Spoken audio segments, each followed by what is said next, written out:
What's going on, everybody? It's your boy, Such a Wild, a.k.a.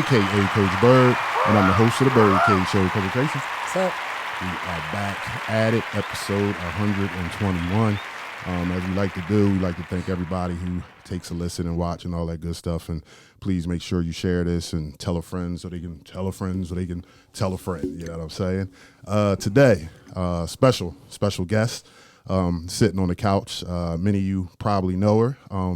If you don't know her, you're going to get to know her. And even if you do know her, you're going to get to learn some more about her that you might not have known. You know what I'm saying? We are kicking off, what is it? Let me get Women's History Month. There we go. You know what I'm saying? So, we're a little late. Yeah, we're late. Yeah. Right, we're a little late, but we're recognizing it. You know what I'm saying? We are recognizing it. All the hard work you women do out there is much appreciated. You know what I'm saying? Now, let's get into our guest here. We have the lovely Miss Pamela Grayson-Baltimore joining us on the couch today. Can you just say hello to our viewers? Good morning. Good morning, everyone. We definitely appreciate you coming out and celebrating Women's Month with us. You know what I'm saying? Now, let's take it back to where it all began, where you're from, schools you went to, and all that good stuff.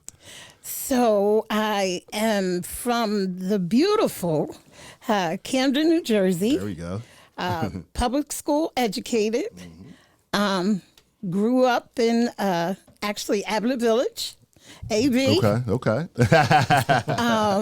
And went to Washington, Vets, and Woodrow Wilson, which is now East Side High. We won't hold that against you. You know what I'm saying? We Camden High and folk over okay. here. I don't have an issue with that. That's okay. That's what's up. What year did you come out of Wilson? 1980. Okay. Yeah, 1980. That's what's up. Now, after high school and all that good stuff, where do we go to college at? I actually attended Hampton Institute at the time, which is now Hampton University. Gotcha. Was pushed by my English teacher, Miss Jones. She was a huge HBCU advocate at the time. First female in my family to go to college. My mom didn't know a lot about it, so depended a lot on my guidance counselor, Miss Brooks, at Wilson, and my teachers at Wilson. Okay. See, she remembers her teachers and counselors and everything else. Not all of them. Not all of them. just the ones that meant something. I got you. Yes. The only reason why he's saying that because I don't remember none. Oh, okay. That's what she said. You know what I'm saying? I don't. Yeah.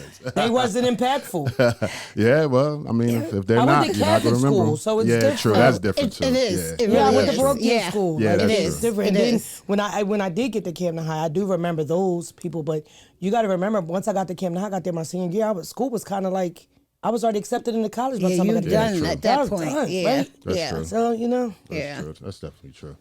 Gotta agree there. Now, after Hampton, how long were you at Hampton? I was only there for a year. For a year? Yeah, and the crazy thing about that year was, like I said, my mom wasn't familiar about systems, and neither was I. So I wasn't on campus. I had off-campus housing, but I had an amazing senior. Her name was Renelle Petaway, still my friend to this day, who just took me under her wing. And I actually never even was a freshman at Hampton. I was a senior because she was graduating. Right. So I socialized in that senior system. Right. So it wasn't, when I left, it wasn't really a big deal because I hadn't connected with freshmen or underclassmen. Right. Got you. So it wasn't bad at all. And where did we transfer to? Rutgers, Camden. There we go. I am. Are you? There you go. There you see. What? I ain't go to Rutgers? Yeah, you did. I graduated. You're in the Hall of Fame there. I know. So, you know what I'm saying? Are you? We in the building. Yes. This is why we are connected. Yes. You know what I'm saying? Yes. And before we go further in the Rutgers Camden, when I was doing a little research, we do research here on the show. You know what I'm saying? I saw a bunch of things you did, and we're going to get into some of them while you were at Rutgers Camden. But one thing that stood out, and it said you came out 92? Yes. It said you were a cheerleader there. Yes, I was. And I played basketball. I was there 90 through 94. I was So basketball. you played with who? Let's say 92. Don was still there. Don Polk was still there. Richie with Mike Ritchie was there. Coach Ackles was the coach. Pony Wilson was the AD. Pony Wilson was there. Yeah, when I was so there. 92, 94. I came out 94. So I guess you might have cheered for me. So it's crazy that you say that because maybe about a month and a half ago, we some of the basketball players were going to the game. Okay. And they were trying to gather everybody up. So we actually have been meeting once a month at the Victor. Oh, we got some of the basketball players. Nick Moore, Andre Nelson, Reggie. Okay. Eddie Harris. Yes. That's what's up. Yeah. I gotta connect. Well, they might have to loop you in. Yeah, I have to get in that because I'm in 1,300 points. I'm gonna brag a little bit. I'm in the 1,000-point club. I also play baseball, and I'm in the Athletic Hall of Fame down there. Me and my sister. So, Awesome. You know what I'm saying. That part I do know is factual. We connected and didn't even know it. Didn't even know it. He said that when he was doing the research. He was like, oh. I said, yeah, she went to, he was like, oh. She was there when I was there. Oh. Like he was just finding out information. So.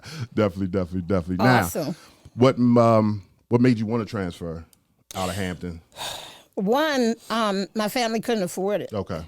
They couldn't afford to maintain me there. Okay. And I was okay with leaving. Okay. You know, like I said, I hadn't really connected in a lot of spaces. Right. I didn't want to put the pressure on my mom at the time. Gotcha. So it was like, okay, I still wanted to go to college. So what would be the best route for our pockets? Gotcha. Definitely makes sense. Yeah. Now, also saw that you started out majoring in nursing. Yes. Was that when you got to Rutgers? Yes. Okay.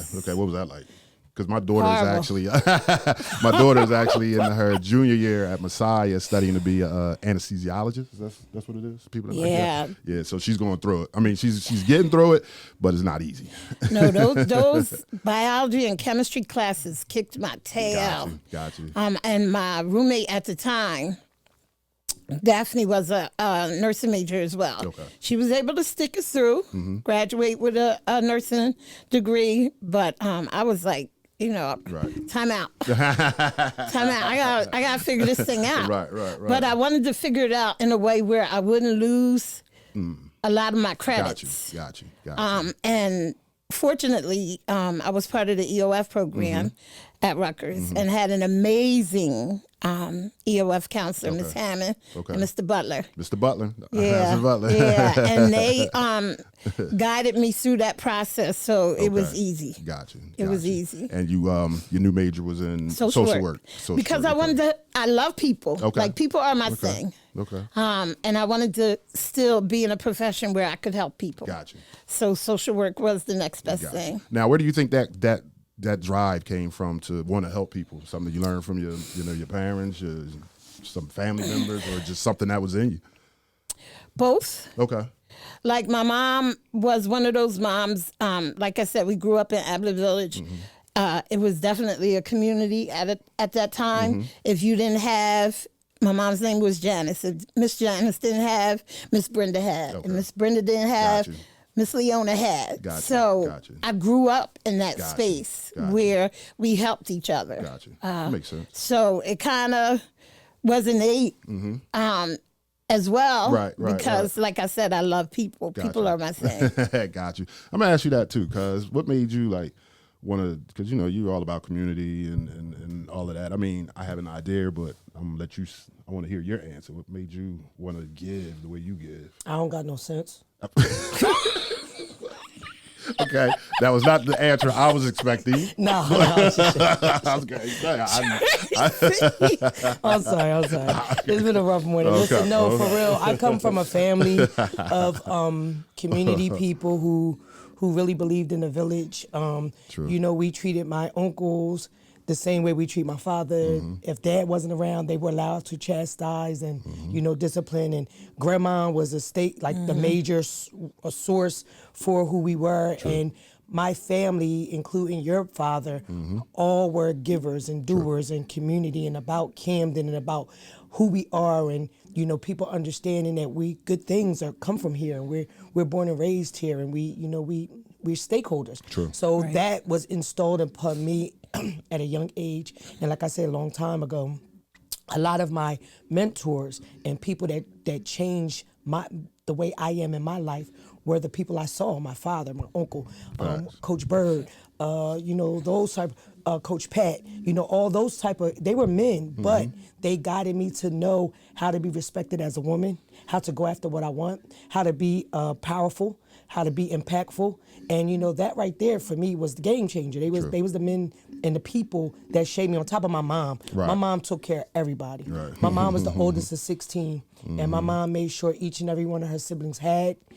She made sure her and my father made sure some of them went to college, even down to my Uncle Lenny. Made sure they had money in their pockets while they were in school. When they got out of college, guided them into job fields. So I watched my mom just be everybody's mom. So it just gave me that nurturing, I want to give back feeling. Yeah. And then to wrap it all up, I don't got no sense. Because this is a thankless job. Like, stuff we do stuff from the heart. And a lot of times we do stuff that people don't even know. Yeah. They don't know that we're part of this, and this. Yeah. And they don't know people smiling and get the awards, but they don't know we were behind the scenes pushing them. True. So it's a thankless job. So a lot of times you feel like, man, I don't got no sense. Why I keep doing this? I keep doing this. And don't nobody show no appreciation. Why I keep doing this? But it's cool. I enjoy it. Well, I'm glad you continue to do it. You know what I'm saying? And that's how I met Miss Pam. Yes. That's exactly how I met Miss Pam. Now, before we get into what you did after you graduated from Rutgers, I'm going to switch this order up a little bit since you brought that up. How did you get involved with Not in Our Parks? Because we talk about Not in Our Parks a lot in our episodes. Oh. So what happened was I actually was working with Nam. Okay. Shouts out to Nam. In the curfew suites. Huge shout out to Mr. Namdi Nelson. Friend of the show. Oh my goodness. Near and dear to my heart. Started doing some work with the Camden City Police Department with him, doing curfew sweeps. And just connected and grew, building a relationship, not only with him, but with his organization as well. And he was like, hey, Miss Pam, I want to do X, Y, and Z in the parks. And is that something that you would want to be interested in? And I was like, sure. In Abler Village, when I grew up in Abler Village, we had 2 parks in the Abler Village, one on each side of the space. A pool, playground, everything. And that was our spot as kids. So what an honor it would be to be able to go into a park, make it safe, drug-free, and give it back to the community. Right. Nice. So I jumped on that opportunity to be a part of that. And as a matter of fact, I drove past 7th and Clinton the other day, and I was like, look at it. It still looks good. So that's the thing as well. Gotcha.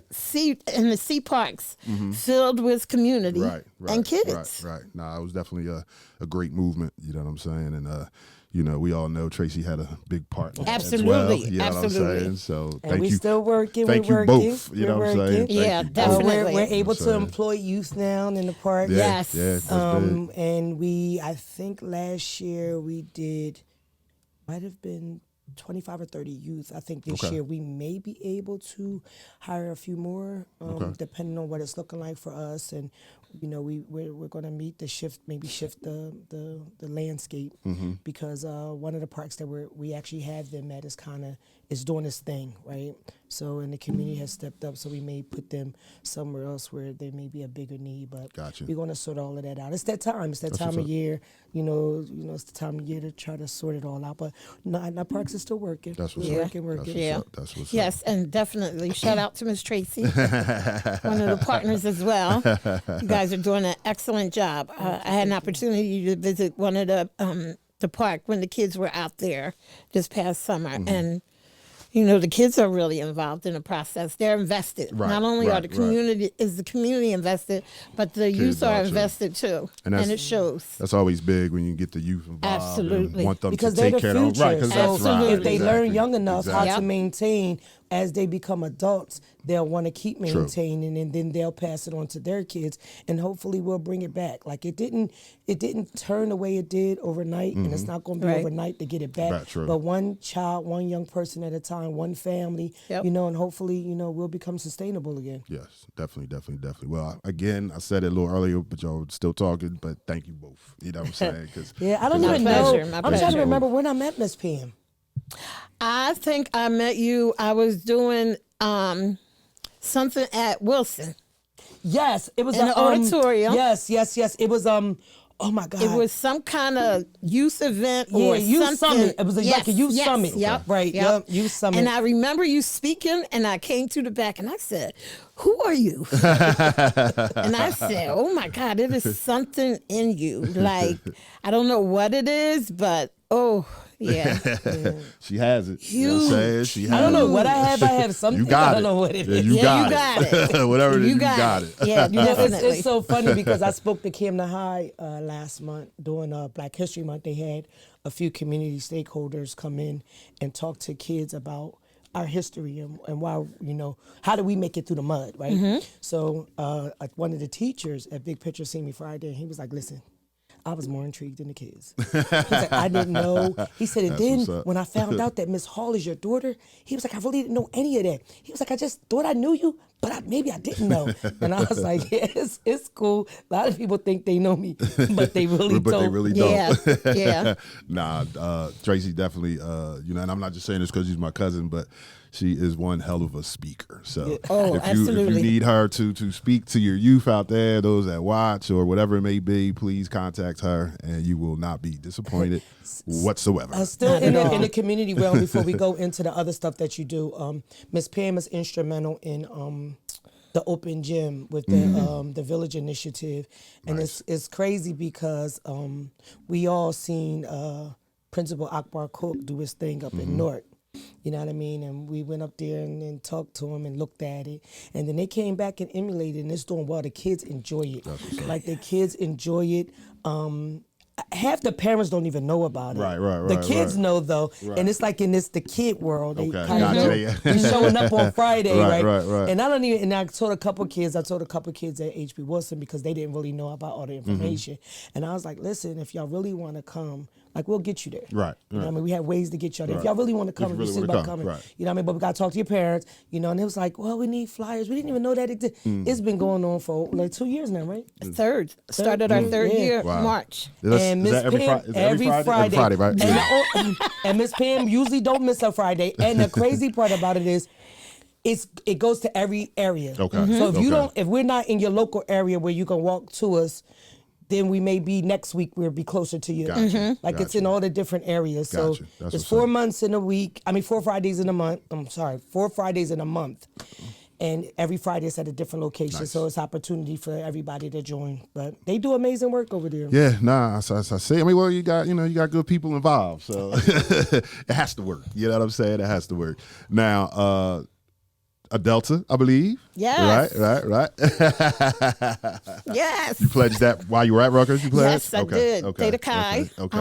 Theta Chi at the time was Rutgers, Glassboro, which is Rowan now, and Stockton. Gotcha. Beautiful thing. That's what's Beautiful up. thing. We got a bunch of family members that are Deltas. Yeah, how long have you been a Delta? What, since 87? Okay. Yeah. That's what's up. Over 25 years. What made you want to hop into the Greek life? You know what it was in middle school, when I really started understanding somewhat about Greek life, because none of my family pledged, first female, like I said, to go to college, but it was my teachers and community people. Okay. A lot of them were Deltas.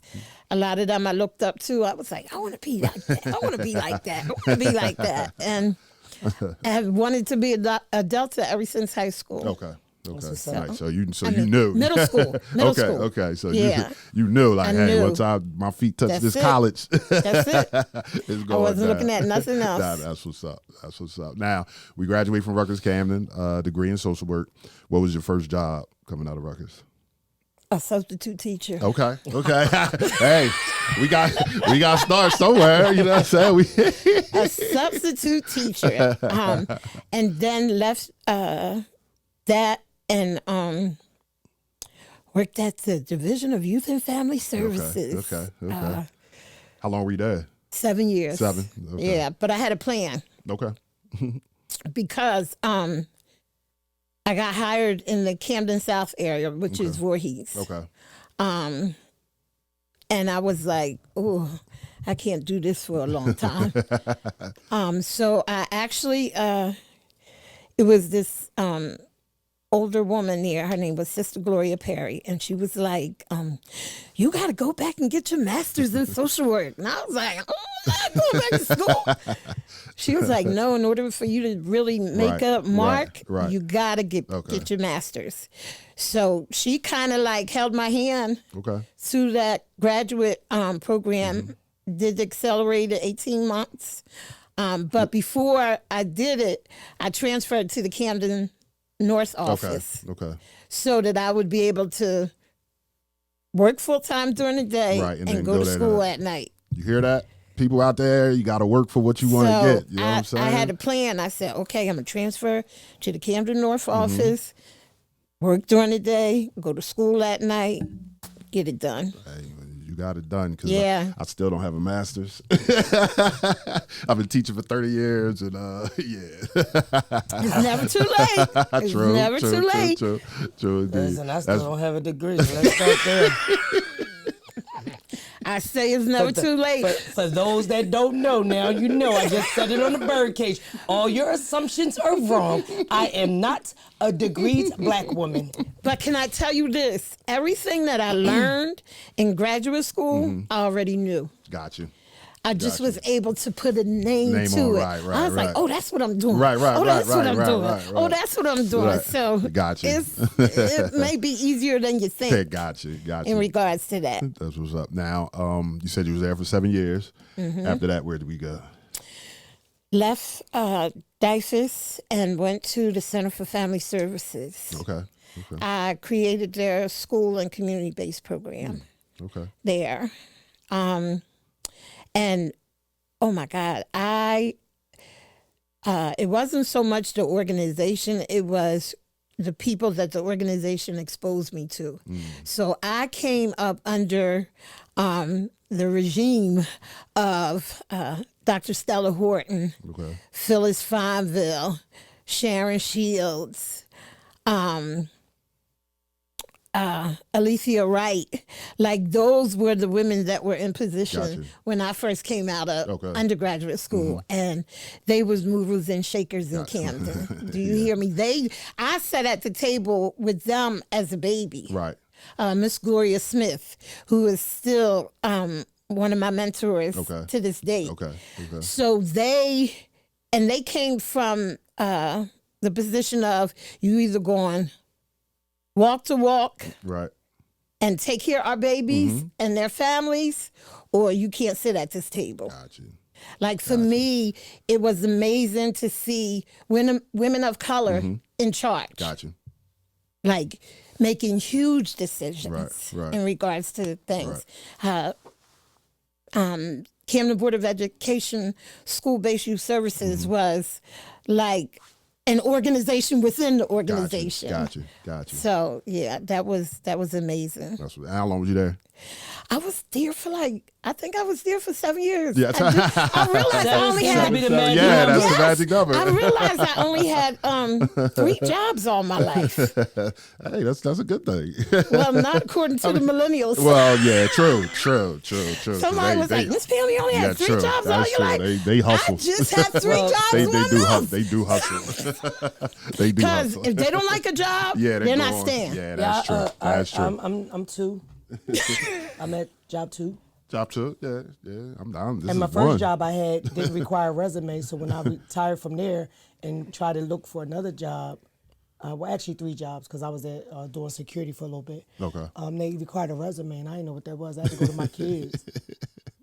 That's right. Yeah, you I got, for a cop. I was 21. Yeah. When I went to the police academy. In 1992, 93, yeah. No resume. Yeah, Yeah. Nah, that's true. Yeah. That is They true. just looked up record. Yeah, and like, are you good? You know what I'm saying? Come on. In that class. Write an essay. Right. Oh, wow. Hey, you Oh, straight. wow. They gave you a picture. Draw a picture of a situation. And write a little paragraph. And you're in. You know what I'm saying? I mean, if you think about it, I only had one. I mean, you know, my main career, I only had one teaching. Wow. Since 94. Okay. So, and coaching, but I don't consider coaching a job. You know what I'm saying? But yeah, I had the coaching, one, and then I retired, and I went to security for a little bit, and that was too boring for me. And then I decided to go to the schools. So Yeah. To come technically help. 3. To come help out the babies. That's it. So what was the third job?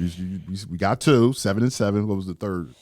The Office of the Public Defender, where I retired from. Okay. And I loved that job. That I was really blessed to be able to do that job. Okay. So what did you actually do there? I'm sorry. So I worked with the juvenile unit, attorneys and investigators. So my job was to assist the attorneys in developing a plan to keep the kids in the community as opposed to incarceration. Got you. So I would be in court Mondays, Wednesdays, and Thursdays. Okay. Connecting kids back to school, connecting them with substance abuse programs, counseling, if DIFIS or CMO was involved, making sure whoever was involved basically was doing what they were supposed to be doing. Got you. And like I said, I loved that job. Yeah. And you were there for? 20 years. Okay. 20 years. Okay, So okay. yeah, you loved it. I was blessed. I'm not even gonna lie. I was really blessed.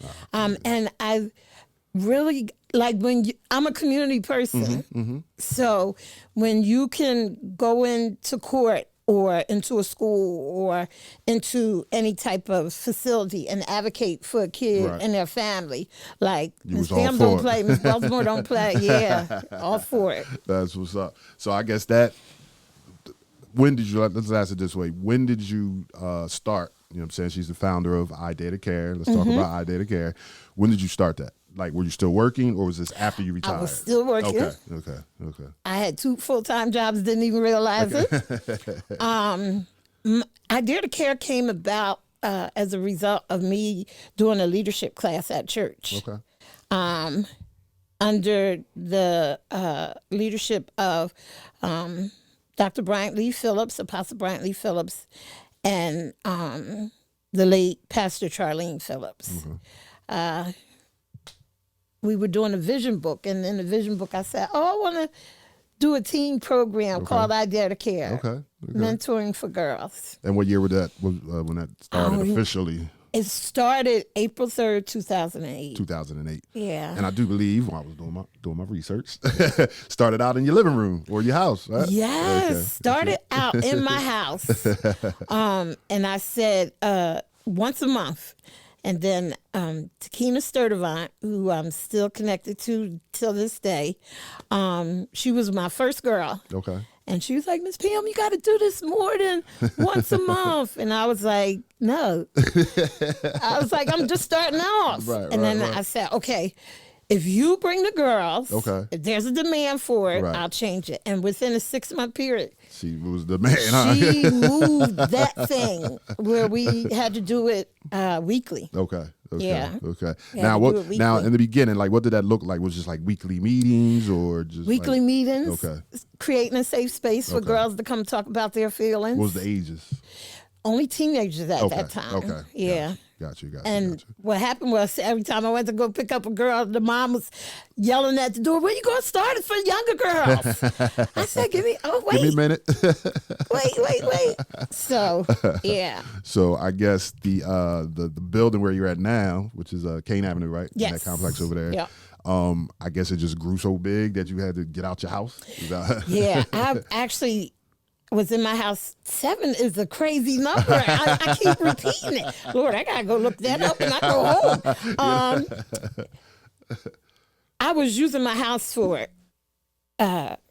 one summer we did a STEM program, and I did it out in my backyard and in my driveway, and we was having Easter egg hunts, and if there was a free program going on in Camden, I tagged onto that and made it my program too. And then one Christmas, I came home before Christmas break, and I could not get in my front door, and I said, and I was doing 4 transports in my Honda Pilot. I was like, PM, you can't do this no more. You got to find a space. Right. And before I came to Dare Academy, I went to Camden Center for Youth Development with Felix James. And I said, I was looking for something else. And I said, hey, Felix, do you know anybody that I could get space from on Monday nights? He was like, Pam, we're not doing nothing here on Monday nights. Come here. And I was like, okay, how much you want me to pay? He was like, nothing. Wow. Can't beat that. No, you can't. No, you can't.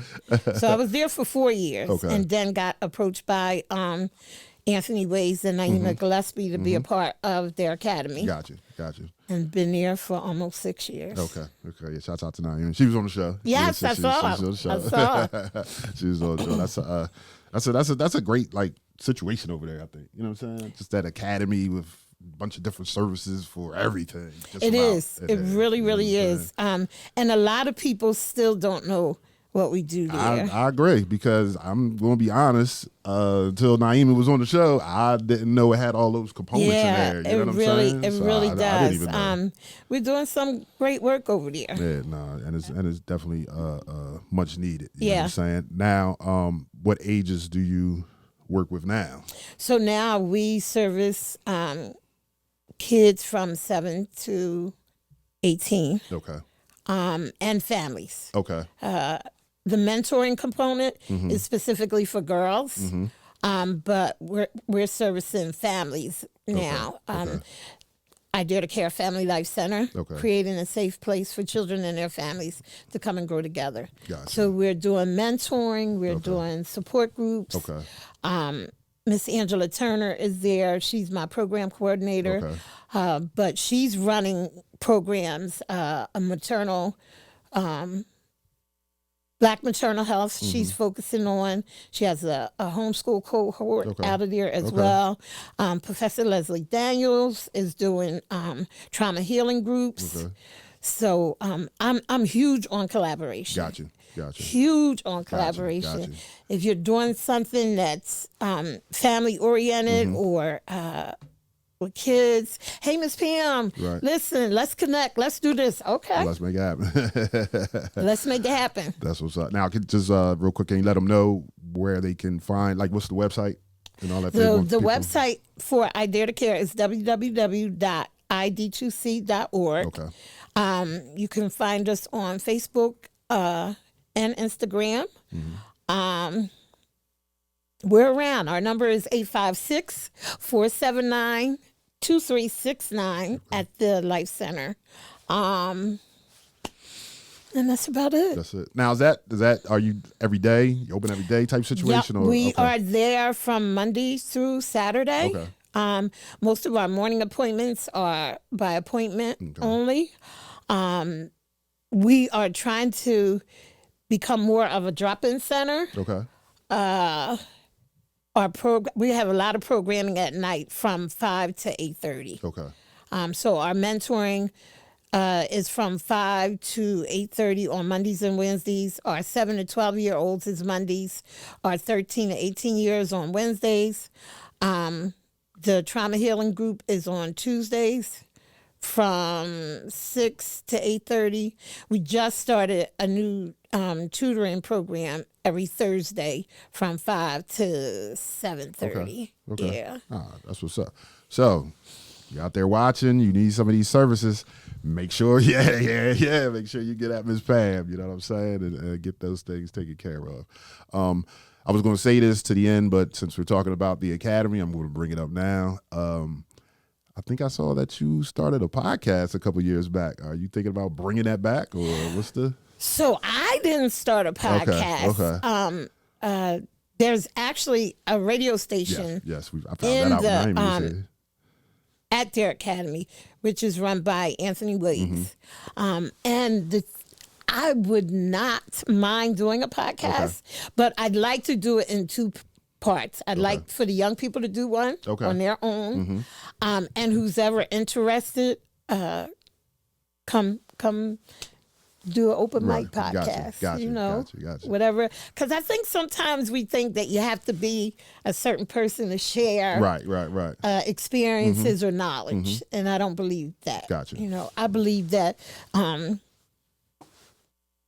we can learn from everybody. Because everybody has a story. Yeah. Absolutely. Everybody has Absolutely. a story in their way, shape, or form. I think a lot of people just don't know that their story is valuable. Exactly. I think the hardest part for us as people is to understand that who we are has come because of our story. True. And our story could help someone else. We are still a private people, and we Yes. feel like if we tell people our truth or our story, then they're going to judge, Right. which people are going to do. Yeah. But you just don't know whose life you may change Right. if you tell your real Yeah. story. So True. Yeah. True. so you're right. We can learn from everybody. Yes. Everybody Yeah. has something to teach. Yeah. I believe that as well. And I just want to share a part of my story in this, since you brought that up. I'm also a 2-time breast cancer survivor. Oh, wow. Didn't know that.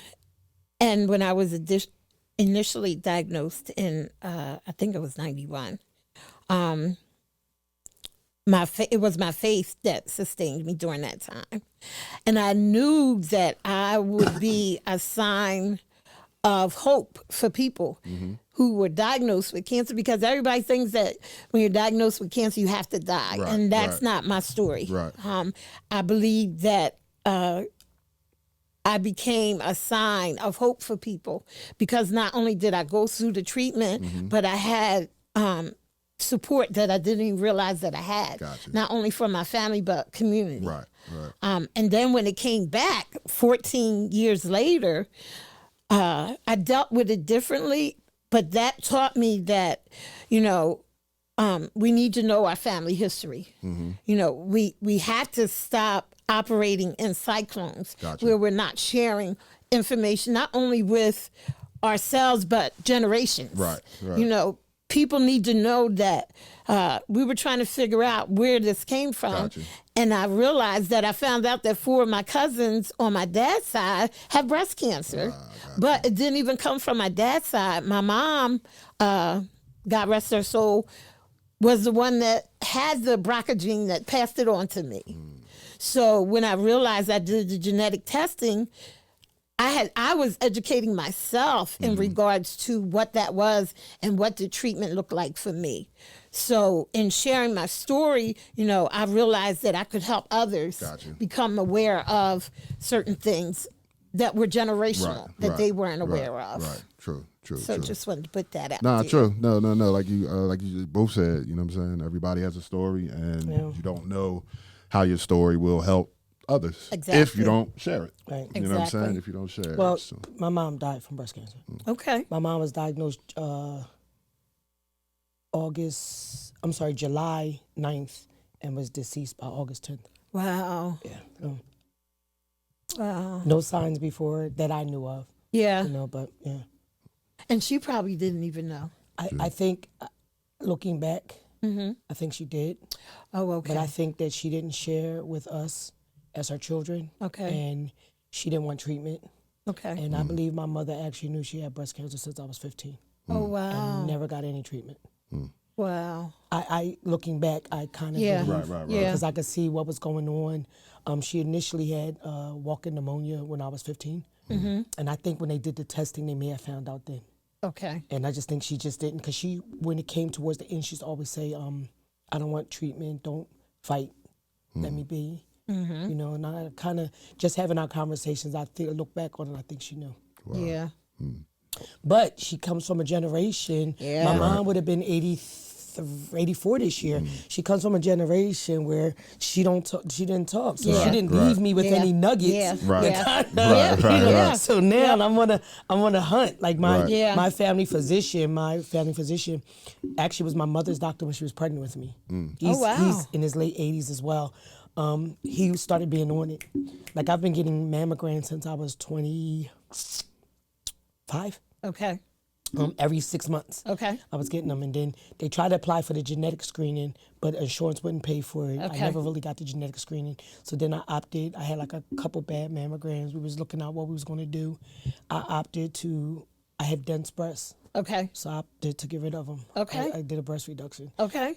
Because if I don't got much tissue, ain't much of it to. Exactly. You know what I mean? So, exactly. So I do stuff. And I have conversations with my daughters, and I stay on top of them because no one stayed on top of. Like, I didn't know. Right. I didn't know till it hit the bomb drop. Understood. That second time around, like I told you, my treatment was different, and I educated myself in regards to what I wanted to do. Because if I would have knew the first time, what I knew the second time, they would have been gone. And you know what's crazy? Because not a lot, but it's a few young ladies in their 30s who lost their moms at young ages, right? I lost my mom when I was 25. So I've learned how to be an adult woman without my mom. Yeah. This is Women's History Month, so I'm going to go on this little tangent real quick. No. We as women that have gone through some things, we need to start making sure these girls that are 30 to 40 really had these conversations about hysterectomies, about endometriosis, about tubal torsion, all of it. about cysts, Yes. about your Fibroids. your fibroids, all of it. All of that, what that looks like for women, that women try to hide as secrets. And there's so many young women in their 30s suffering from fibroids, and they don't know. Yeah. Like, there's so many women suffering from heavy menstrual cycles, and they don't know why. Right. They don't know the right questions to ask the GYN. They don't know the right testing to do. And I think more women like us who are seasoned and may have gone through some things, me, full hysterectomy by 46, going through the breast situation, we can have those conversations. Like, I know a young lady that just had a hysterectomy, and when she finally told me what she was having, I said, girl, you're going to be fine. I had it. So she had questions, and I answered them for her. Although every person is different, but sometimes you got to be a avenue for them to understand. Yes. I've been through it. Here, ask me. Yeah. So you'll know what to expect. And so you'll know what to ask the doctor. Because the doctor ain't going to always, because when we look like us, black women, when it comes to OBGYNs and maternal, they don't treat us fair. They don't. You even have celebrity women that have struggles with their OBGYN and they got money. Yeah. So imagine how they treat us when we're just allegedly regular people. Yeah. So we need to always make sure, and I know you do, but we always need to make sure to have these genuine, authentic conversations about women's health with these young ladies. Yeah. Because we go through a lot. We go through a lot, and we don't realize a lot of stuff we do physically for appearance sometimes could damage us health-wise in the end. Yes. You know what I mean? Girl. Because some of this stuff out here today, so we got to just have those conversations, and we have to also always remind our young ladies, as you see I'm wearing it on my shirt, that you are enough, because these body modifications and the stuff that they're doing to their bodies is unnatural. Yeah. Like, let nature take its course. Don't go get new boobs in the butt at 25, because I'm telling you, it took me till I was 42. Yeah. I was a toothpick. Yeah. So we have to just let it develop naturally, know. So, but these are these women conversations that we need to have. It's just needed, though. It's needed. And to be totally honest with you, those were the kind of conversations that we have always had with I Dare to Care, and I think that's why that's one of the reasons why we're still here, because now we're seeing the fruits of our labor. From the very beginning, like a lot of the girls who were sitting in my front room are now board members or mentors, or like I can make a phone call and say, hey, I need you to come and do this presentation with me. And I'm saying to you, Tracy, now, if that's something that you want to work with me on developing to start off monthly, because we do this, like I said, we're starting this Black maternal health, but we also do a period party, which Miss Angela brought to the center. This will be our third year. We do it May 28th. So during that period party, we are celebrating the period with our young girls, but their mothers as well. So we're doing a workshop that deals with teens, preteens, and even the little ones. But we also have a separate workshop for moms, because moms are talking about not only their child and the period, but they're talking about themselves and menopause. Right. So it's like, okay, wait a minute. So we had to develop something different for them during that time. Right. But if that's something that you want to do, let's do it. We connect people here. We connect situations here. Me and Miss Pam had talked the beginning of around August, September, because a guy came to me and said that they wanted to do the young men. They want to have not like a Cinderella type thing, but with the young men to have conversations about hygiene and what, suit wearing and your appearance and, all of this stuff. We talked about that. So, it's a man came to me and said that they wanted to do it. So me and Miss Pam was trying to figure out the space, and I just, I'd be all over the place. And we knew that boss mentoring was out there too. Right. So he was like, okay, boss mentoring, that's where you need to go. That's where you need to go. Yeah. Shouts out to those guys too. That was the sneaker fundraiser we did, right? They're doing amazing work as well. Yes. And most of the time with boss mentoring, shout out to my stars, Rafia and Yanis. You're doing an amazing job, ladies. What is happening is that if their young man has sisters, they usually refer them to us. And if our young women have brothers, we refer to them. Good. Yeah. Nice. Yeah. Because it's all about the youth. You know what I'm saying? Absolutely. And a lot of people, a lot of organizations, we ain't gonna call nobody out, but sometimes I think they just lose sight that you're supposed to be doing it for the youth, for the betterment of the youth, to help the youth out, not for yourself. Yeah. You know what I'm saying? But we talk about that often, but I'm glad I know people and organizations that are actually helping the youth and not just talking about it. You know what I'm saying? I Dare to Care, Boss Mentoring, Daylight Foundation, things like that. Y'all are active with it. You know what I'm saying? And I love it. And I love it, especially, we're all from the city of Camden, and it's benefiting our babies. You know what I'm saying? So since you're doing an amazing job, I'm going through your social medias and things like that, and I see a bunch of awards, popping up all over the place. You know what I'm saying? I'm only going to talk about a couple. So we're going to start I Am Camden Award, right? You was the recipient. How was that? Oh, my God. He needs to bring that back. Yes, he does. He needs to bring Twan brings it. Okay. He needs to bring it back. I Am Camden Award. Bring it back. Yeah, matter of fact, I'm gonna call him this week and find out what's going on, because he said he was going to bring it back after the pandemic, but then he just didn't. So I don't know. Happened. So maybe that's something we can support him on doing too, because that was huge for me. To get an award from your people and your community. That was amazing. It's funny because on my desk, and this is not like being braggadocious, but I have numerous awards. You're allowed to brag. Yes, please. This is your show. You're allowed to brag. On my desk only sits. You deserve on my it. desk, I have 3 awards that sit there. It's the I Am Camden. It's the NAACP award, and I think the other one may be from Whitman Park. They're the only ones that sit on my actual desk, because they're not that no one else's awards don't mean anything to me, but that I Am Camden award from your people. And Whitman Park is from where we started athletically with baseball, to have them acknowledge me, and then the NAACP to hear about that growing up your entire life. Your entire life was about that organization. Everything you hear about any civil rights, it was the NAACP. So to receive an award from them, my first out the gate, and I'm like, yo, like that mean, and I tell people like that, out of all my awards, like the end of, I know my parents are like gleaming, because my mom actually marched. You know what I mean? She did the, the march on Washington, and batters her feet was, but and they were kind of always talking about affirmative action. And, my dad was part of affirmative action because he was an educated black man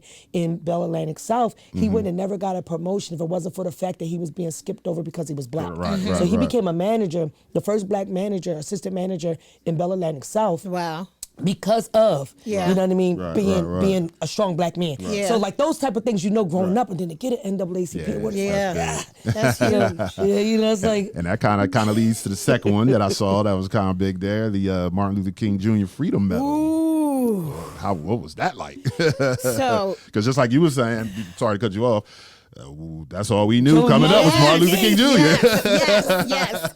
And what was so special about that award is that my mom was able to go with us. Gotcha. She was so excited. So excited. I think that happened in February. And she passed in March. Oh, wow. At least she got to enjoy it. Yeah. No, listen, can I tell you, she was so funny that night because this was the first award ceremony that she really got to go with me to on such a large scale. So she was so fixated on my picture that they had up there. And it's really huge, but actually I hang that picture in my office now, and she was just so amazed at the picture, and I was like, Mom, it's just a picture. It's really I wound up taking a picture with her and the picture. But it was just it was, even though it was my moment, it was really her moment. Got you. Because she got a chance to see me celebrated, and my work celebrated on such a large scale. Right. Oh my God. And like I tell people all the time, my resilience and tenacity really comes from my mom. Okay. It was 5 of us, single-headed household. I didn't realize I was poor until I went to college. Got you. Everybody gets that realization. Never knew I was poor until I went to college. Right. I was like, excuse me, damn. Yo, something's wrong with this picture. Always kept our house clean. Yeah, our cupboards were bare at the end of the month, but we didn't have a poor mentality. Got you. Like, you could be whatever you want to be. I remember Cooper Hospital, I was a candy stripe at 16. Okay. So proud. That's where that nursing thing came Got from. you. Standing across the street, waiting for the bus to come to take me. So proud in my uniform, my white stockings, my white shoes. So my mom instilled in that in us from an early age. Got you. You're going to do something. Right. You're going to be something. And be the best at it. Yes, be the best at it. And education was your way out. Gotcha. My dad used to always tell us, I don't care what you be, but be the best at it. Yep. You decide to be a trash man, be the best best. trash man. Yes. Be the best. That was my grandma. Like, be the best. But you know, and to have your mom be able to be part of that, because like I just, when I was speaking to the kids, I explained to them that every day I stepped outside of my home, I represented the halls. It wasn't about Tracy. That's it. It was about the halls, right? Yep. So everything I did knowing that my family was on my back. Yes. Like, I carry my family, so I do everything with pride. And I do everything because you want to be, regardless of what people say, you want to impress your parents. Yes. Yeah, true. You, everything you do, you say in your head, will my parents be proud? Right. Yes. Absolutely. Yes. So, to have her there, and I know it was probably amazing for her, and I'm glad she got to share that with you before, God called her home. So that's amazing. It was huge. And now it's crazy because every experience that I have now, award-wise, even this, like, I see my grandma, my grandma, my mom, and my grandpa, and even my dad, like, we are so proud of you. Like, that's what's up. Huge smiles from heaven. Huge smiles from heaven. That's definitely and what's that means, up. that really means the world to me. That's what's up. And you just recently got an award, I believe, right? Beginning of March? Was it the Woman of Distinction Award, something like that? Yeah. See, she got so many. She don't remember. Like, you know why? Because, and Tracy, I know that you can, to this, is that you don't do the work for the accolades. Rewards and the accolades. Right. So when they come, like, you be like, oh, thank you. Because, and I had to settle this in my spirit. Okay. Like, this is who I am. Right. Like, I'm Miss Pam. Right. Like, I care about people. Right. Like, even in the space where I'm at their academy, everybody know they could come to my floor and get a snack. Gotcha. Everybody know they could come to my floor and get needle and thread. Right. Everybody know they could come to my floor and get a blanket. Right. Go see Miss Pam if you need it. Go see Miss Pam. It's funny because years ago, me and Leon Reed saved this lady right off of Chestnut Street. We just happened to pull up and we could hear this screaming, and we went into this vacant house and she was being raped or whatever. We saved her. We stopped the rape. We saved her, locked everybody up. We didn't know that at the time. God rest her soul. The lady's name was Carmen. I believe it may have been Carmen Santiago. Not too sure. She was a big community activist in North Camden. Was her sister. I didn't know any of this. I did my job. Right. So we ended up getting honored by the city, a resolution. A whole couple of things, few things happened. And I remember being interviewed after we left city council. And I told them, I said, I was just doing my job. Right, yeah. So that's how you feel. Because if this is something you sign up for, you realize at some point, I'm just doing my job. This is who I am. Yeah. So, and they was like, well, no, but that's my job. Yeah, right. yeah, So I don't look at it as anything much more than that. Like when we serve people, I'm just doing what I'm called to do. And I'm quite sure, again, Miss Pam could attest to this. There's a lot of nights I go to sleep and I pray that I'm walking in my purpose. Right? Yeah.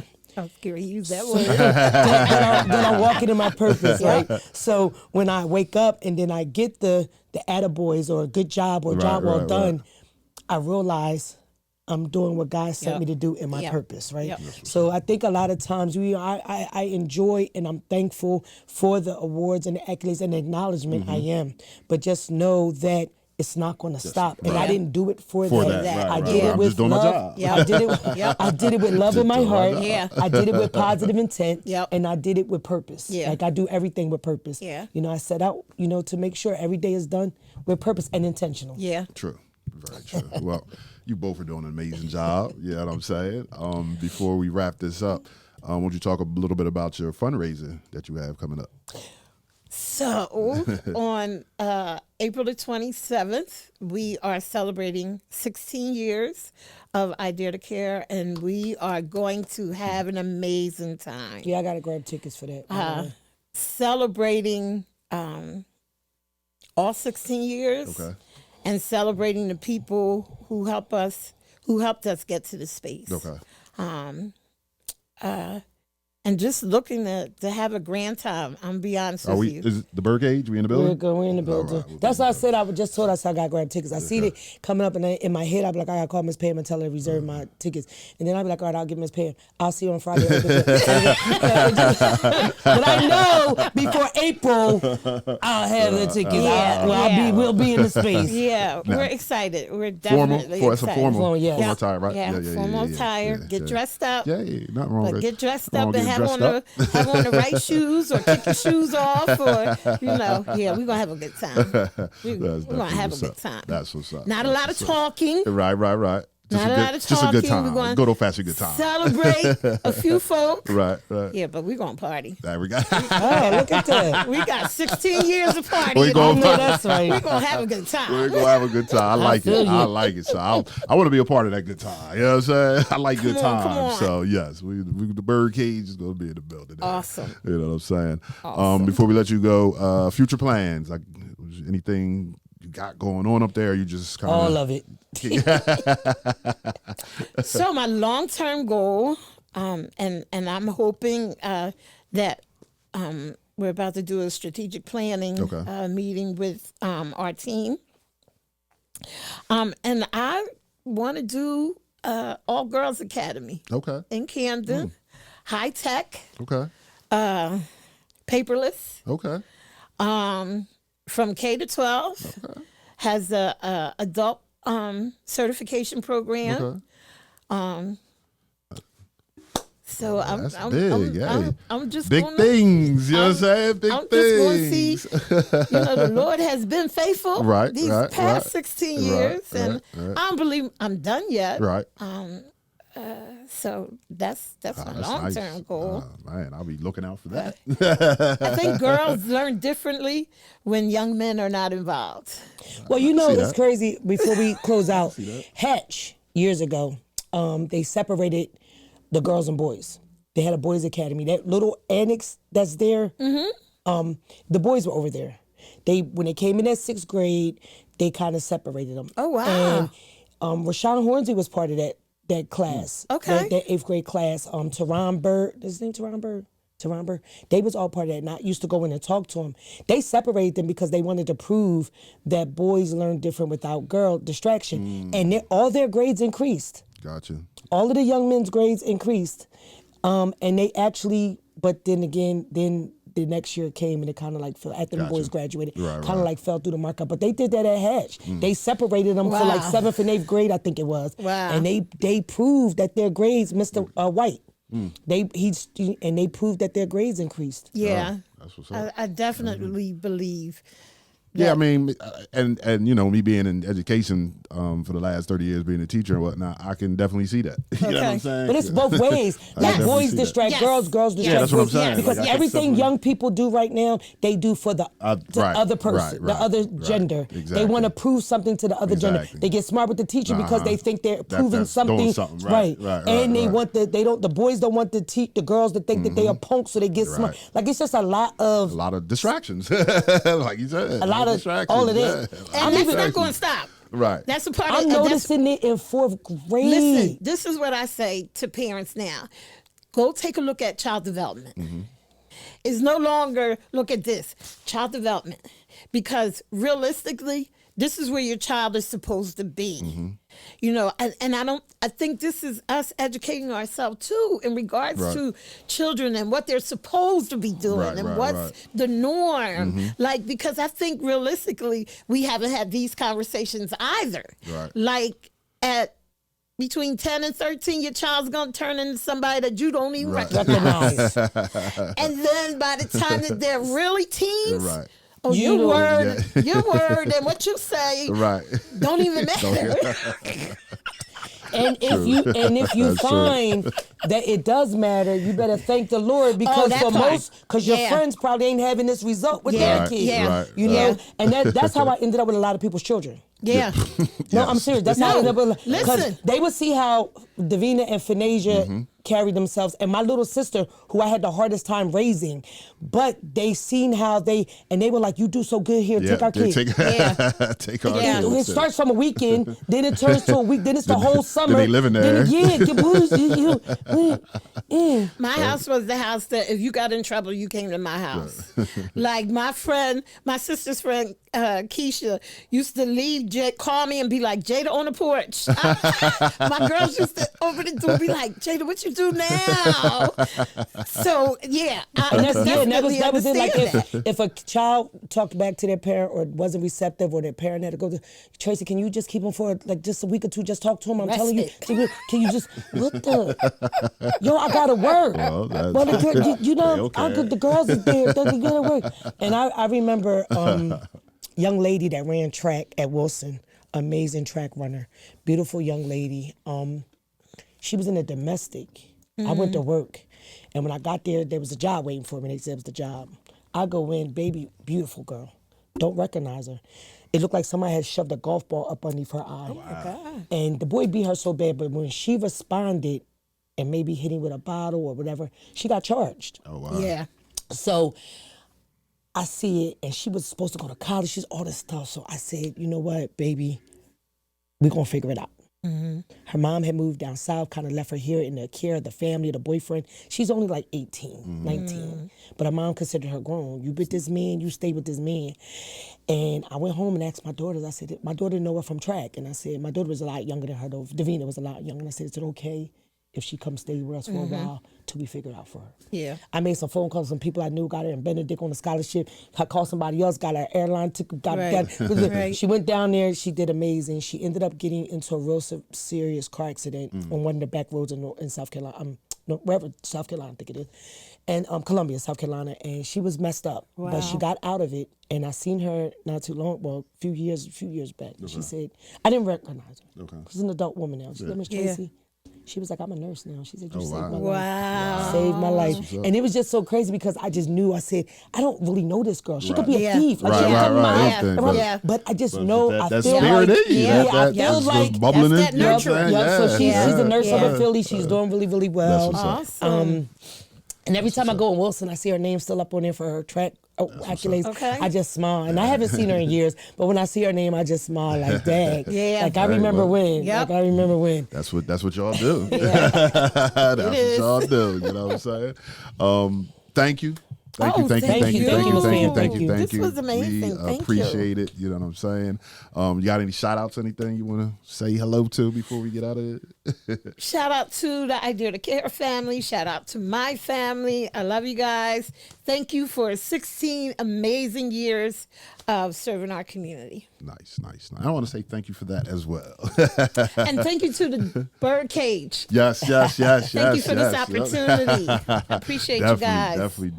Definitely. And I just hope our viewers and those that are listening and watch that you just paid attention and you got something out of the stories that were shared here. And if you need some of those services that they provide, please reach out to her, cousin Tracy, the Daylight Foundation. You know what I'm saying? They will answer your call. They will respond. They won't leave you on red. You to and they who will you need to get to. If they don't have the We are the answers, they connector. will Yeah, make we sure are. we'll find the answers. You know what I'm saying? So definitely. And again, you know what I'm saying? Thank you, Ms. Pam. Definitely You're appreciate welcome, this. sir. Thank you.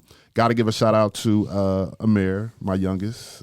She turned 21 last Wednesday, so I have no more babies. Although both my daughters will always be my baby girls, but she just turned 21. You know what I'm saying? So shouts out to her. I know we're taping this on Sunday and it'll drop Tuesday or Wednesday, but I want to just give a shout out to the Al Carino Basketball Club of South Jersey. I'll be coaching in their All-Star game at Rutgers Camden today. So I just want to thank Mr. DePersia and all those guys for giving me the opportunity to coach an All-Star game. You know what I'm saying? Rob DePersia? Yeah. He was there when I was there. Okay. He was on the team too. Okay. Yeah. Okay. I remember him. Yeah. So, shouts out to my baseball squad. It's baseball season now. You know what I'm saying? Or, everybody knows. And cousin Tracy be like, yo, you coaching too much. But everybody knows I coach 3 different sports. You know what I'm saying? So, baseball season has started. We have our first scrimmage next Thursday. So, the weather has been amazing. Usually it's cold as hell, although hell is not cold, but usually it's cold out there the first couple weeks. But It's going to be cold this week. I knew he was going to say that. I knew he was going to say that. But shouts out to those guys. We're going to have a good team this year too. So I'm definitely looking forward to what we do on the field. You know what I'm saying? We look great on paper. I know it has to translate to the diamond, but I think it will. You know what I'm saying? I think it will. Because Tracy, there is no Birdcage show without you. I love you. I love who you are. I love how you helped me. If you watched the last episode, you see what cousin Tracy did to get me out of this little funk I was in. You know what I'm saying? So I love you, and I do think you know this, but I'm telling you anyway. And I don't want to hear that's just my job. You know what I'm saying? I'm just giving you an award. You know what I'm saying? What you got, cuz? So spring is coming. We sprung forward daylight savings time. So check your mental health. Spring cleaning is needed. I say this every year around springtime. Clean out, declutter your mind, declutter your space. Take this opportunity to really spring clean. Daylight Foundation is starting Wellness in the Park at Whitman Park. We will drop the first weekend in May. Nice. Awesome. We'll go through from May to September. We will offer whole body fitness, boxing fitness, nutrition conversations. There will be group sessions available in the park for young people and adults Wednesdays and Thursdays. 2 Thursdays a month, 2 Wednesdays a month. Please look up. We'll have movie nights in the park twice a month for families, for opportunity for you could just enjoy some good time with your kids and have like open discussions and dialogues. So we will be jumping, rocking, and rolling at Whitman Park. Of course, the weekend of June 1st is our wellness weekend. It actually starts the 30th. We'll be having our teen. We're bringing back our Thursday night teen skating for the kids to come to get mental health information, as well as just to have a good time, family fun night. night so everybody can unwind and decompress. And we'll have some resources there just in case people have questions or need information on where to get resources and services for your children. All the other organizations, I'm quite sure will be there. We haven't actually had that conversation, but I know they will be. Just know, look out for all the flyers. Stay tuned for us on IG, Daylight Foundation, Facebook, Daylight Foundation. We're still on Twitter, I believe, DAELF. And also flyers will be out. Check us on, most likely we'll be on Camden Community Partnerships website as well, because we're in partnership with them. They're one of our sponsors, one of our main sponsors for now. So we're ready. Let's kick off this spring. We're going to declutter our minds, declutter our bodies. We're going to get on this health journey so we can be right all the way around, so we can become the best version of ourselves. Look forward to seeing you guys. One more thing. Just let the people know where they can reach you at social media-wise. We are on Facebook, I Dare to Care, and we're also on Instagram, I Dare to Care NJ, and our number at the Life Center is 856-479-2369. And we are physically located at 1656 Kane Avenue. Nice. Hey, I'm tired of people out here in our communities talking about, I don't know this and I don't know that, and there's nothing for our kids to do. We're providing it at the Birdcage. Listen, we just told you about Daylight Foundation, what they got coming up, as Pam just shared with the Dare Academy. Not in our parks. And come on, it's out there. You know what I'm saying? We're trying to give it to you, but sometimes you got to meet us halfway. Open gym on Fridays. Open gyms, exactly. Yes. So it's a whole bunch of stuff for you to do and for your kids to do. So please stop using the excuse there's nothing to do. You just heard a whole lot of stuff there is to do. You know what I'm saying? One more, my man Mike G at Essie's. You know what I'm saying? They have a lot of events coming up, karaoke nights, things like that. Yes, you know I what gotta I'm saying? get to a karaoke. Make sure you go check them out. It's a nice spot. And the food is good. The food is very good. That was just, you had your little party, Cindy. It was never a little party. I never have a little anything. No, I'm not saying it. I never have a little anything. Yeah, but we had to get together. Sorry, I didn't mean to use the wrong word. You know what I'm saying? Sheesh. I don't like when people use that, because we don't never do anything little. Right. You are correct. As people, we don't do anything little. Right. We don't never do that, because it was a great time. Right. You are right. I'll take that back. Sorry. I almost got canceled on my own show. Well, Ms. Pam, thank you once again. Thank you. Appreciate you. Thank you. Cousin Tracy, that is episode 121. The lovely Cousin Tracy. I am Sechuayo, a.k.a. Coach Bird. I'm the host of the BYRDCAGE Show, and we'll talk to you soon. Yes, indeed. Thank you. It was a stone groove, my man.